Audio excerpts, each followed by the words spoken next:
Haryana Congress party के प्रदेश अध्यक्ष उदय भान ने कहा कि सरकार जानबूझकर कांग्रेस पार्टी के शीर्ष नेताओं को दबाने का काम कर रही है। उन्होंने कहा कि ईडी द्वारा ऐसे मामलों की जांच की जाती है जहां पर भ्रष्टाचार या रुपए का लेन देन हुआ हो।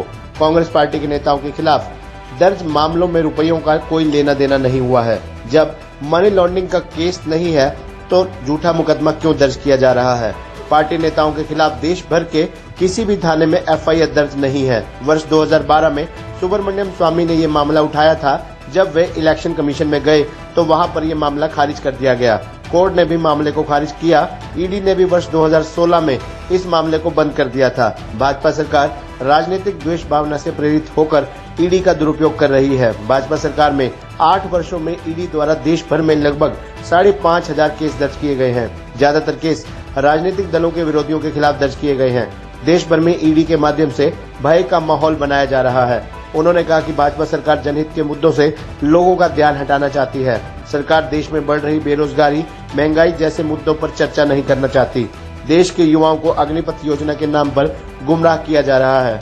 योजना के अनुसार 4 वर्षों में फौजी को सेवानिवृत्त कर दिया जाएगा, जबकि 4 वर्षों में तो सेना का जवान परिपक्व होता है।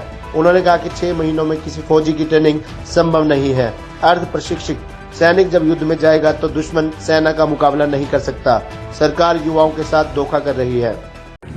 भारतीय जनता पार्टी और मोदी सरकार जिस तरह से विपक्ष के पार्टियों के नेताओं को ईडी के माध्यम से, सीबीआई के माध्यम से और जो संवैधानिक संस्थाएं हैं उनके माध्यम से जो डराना चाहती है, जो उनको दबाना चाहती है, उसके विरोध में आज जिस तरह से हमारी शीर्षस्थ नेता श्रीमती सोनिया गांधी जी को जो ईडी के ऑफिस में बार बार बुलाया जा रहा है, उससे पहले राहुल गांधी जी को 5 दिन लगातार बुलाया गया, 54 घंटे पूछताछ की गई।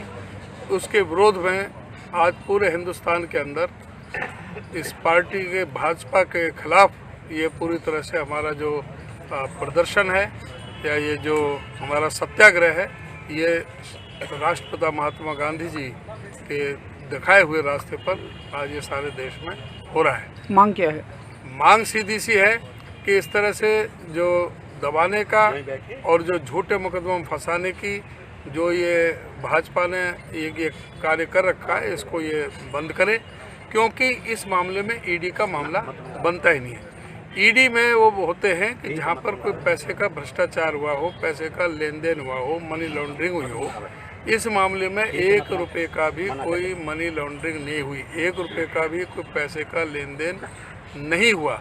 जब मनी लॉन्ड्रिंग का केस नहीं है तो फिर मनी लॉन्ड्रिंग का केस किस लिए? और दूसरा कि पूरे हिंदुस्तान में किसी भी थाने में एफआईआर नहीं है। तीसरा कि 2012 में जब सुब्रमण्यम स्वामी ने जब ये मामला उठाया था, उन्होंने इलेक्शन कमीशन में गए, वहाँ से खारिज हो चुका। कोर्ट में गए, वहाँ से मामला ख़त्म हो चुका। वहाँ से ये इसमें ईडी में गए थे। ईडी में 2016 में इसको देख करके कि इसमें कुछ नहीं, इसको बंद कर दिया गया था। जिस ईडी ने 2016 में इस मामले को बंद कर दिया गया था, तो अब किस भावना से ये दोबारा से उनको परेशान करने का ये सरकार प्रयास कर रही है। कांग्रेस पार्टी न दबी है, न झुकी है, न झुकेगी। और कांग्रेस पार्टी का तो ये इतिहास रहा है कि वो ना अंग्रेज़ों से झुकी, और इन काले अंग्रेज़ों से झुकने का तो कोई प्रश्न ही पैदा नहीं होता। जब अंग्रेज़ों से, आपको पता है कि राष्ट्रपिता महात्मा गांधी जी के नेतृत्व में जिस समय लड़ाई लड़ी जा रही थी स्वाधीनता संग्राम के आंदोलन के रूप में, तो उस समय यही भारतीय जनता पार्टी, उस समय जो जनसंघ और आरएसएस के नाम से थे, इन लोगों ने उन स्वाधीनता संग्राम के सेनानियों के खिलाफ गवाहियाँ दी थी, झूठी गवाहियाँ दी थी। और इन लोगों ने 1942 में जब भारत छोड़ो आंदोलन जिस समय महात्मा गांधी जी ने आह्वान किया था, तो इन लोगों ने वहाँ के उस समय के वायसराय को चिट्ठी लिखी थी कि हम इस आंदोलन के साथ नहीं हैं, हम आपके साथ हैं। ये अंग्रेज़ों के पिट्ठू जो है आज ये राष्ट्रवाद की बात करते हैं। ये किस तरह का ये राष्ट्रवाद की बात करते हैं? चौधरी साहब, फरीदाबाद में और पलवल में भी इनकम टैक्स के छापे लग रहे हैं, तो क्या प्रतिक्रिया? हॉस्पिटल है, मेट्रो है।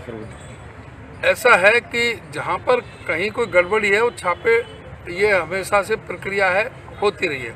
लेकिन जो राजनीतिक छापे हैं, अब ईडी की जो बात है, 2002 से अटल बिहारी वाजपेयी के समय में इनको जो अधिकार दिए गए थे और 2002 से 2014 तक 12 साल में केवल मात्र 112 ईडी के केस दर्ज हुए थे और अब इस मोदी काल में इस 8 साल में लगभग 5,500 केस हो चुके हैं और ज़्यादातर सभी राजनीतिक दल के विरोधियों के खिलाफ, नेताओं के खिलाफ, उनसे जुड़े हुए जो उनके मित्र हैं, जो बिजनेसमैन हैं, उनके खिलाफ ईडी को इस्तेमाल किया गया है और केवल मात्र 1% इनका कन्विक्शन रेट है।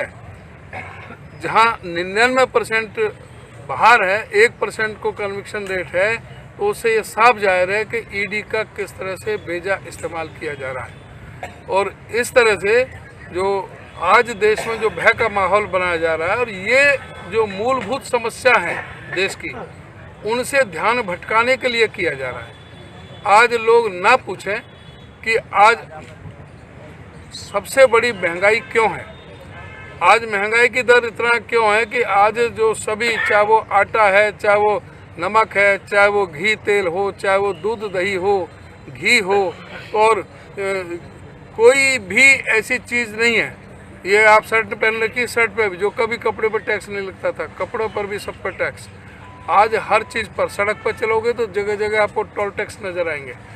आज सब जगह जो है पूरी तरह से इन्होंने जो महंगाई की मार दी है और बेरोजगारी, जो आज़ादी के बाद आज सबसे बड़ी बेरोजगारी है, इनसे उस की तरफ ध्यान हटाने के लिए आज बेरोजगारी पर ये बातचीत करने के लिए तैयार नहीं है।